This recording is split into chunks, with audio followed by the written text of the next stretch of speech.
के बाद स्वागत है आपका। बढ़ते हैं अगली खबर की ओर। बंगाल में चुनावी सियासत में रामकृष्ण मिशन को भी घसीट लिया गया है। बंगाल की मुख्यमंत्री ममता बनर्जी ने मठ समेत 2 और संस्थाओं पर बीजेपी के लिए वोट मांगने के आरोप लगाए, तो प्रधानमंत्री मोदी ने भी पलटवार किया।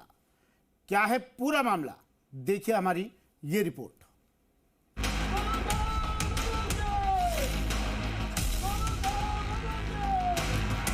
स्वामी विवेकानंद और उनसे जुड़ा रामकृष्ण मिशन हिंदुस्तान में शायद ही कोई ऐसा हो जिसे इनके बारे में जानकारी हो और उसके बावजूद श्रद्धा का भाव न हो। लेकिन इनके श्रद्धा भाव पर भी हावी हो गया है चुनाव।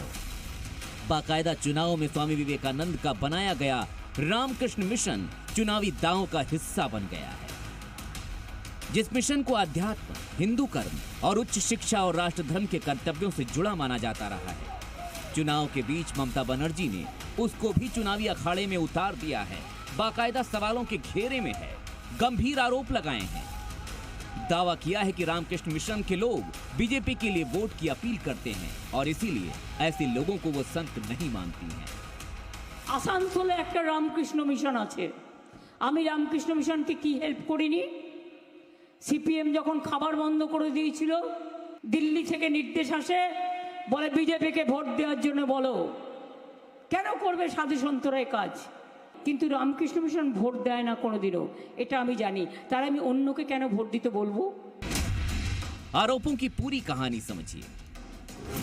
ममता का आरोप है कि आसनसोल में रामकृष्ण मिशन से जुड़े संतों ने बीजेपी को वोट देने के लिए अनुयायियों से अपील की। आरोप है कि व्हाट्सएप ग्रुप के जरिए बीजेपी को वोट की अपील की गई। रामकृष्ण मिशन के अलावा भारत सेवाश्रम संघ और इस्कॉन के संतों पर भी ऐसे ही आरोप लगाए गए। खासकर भारत सेवाश्रम के संत कार्तिक महाराज का नाम लेकर ही वोट मांगने के आरोप लगाए गए।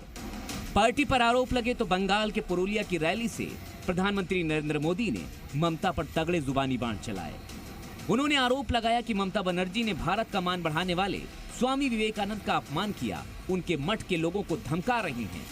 उन्होंने कहा कि चुनावी लाभ के लिए ममता सरकार किसी भी हद तक जा सकती है।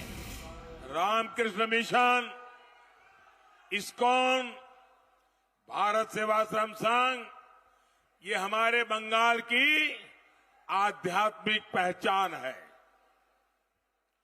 यहां की सीएम मंच पर से इन महान संस्थाओं को धमका रही है और इस धमकी ने टीएमसी के गुंडों का हौसला भी बढ़ा दिया है।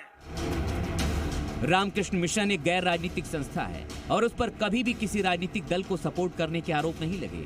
लेकिन जब आरोप लगे तो रामकृष्ण मिशन ने भी जवाब दिया। मठ ने बयान जारी किया, कहा रामकृष्ण मिशन हमेशा से राजनीति से दूर है और उन्होंने कभी किसी पार्टी के लिए वोट नहीं मांगा। इसी के बाद भारत सेवाश्रम संघ के कार्तिक महाराज ने भी ममता बनर्जी को लीगल नोटिस देकर जवाब मांगा है।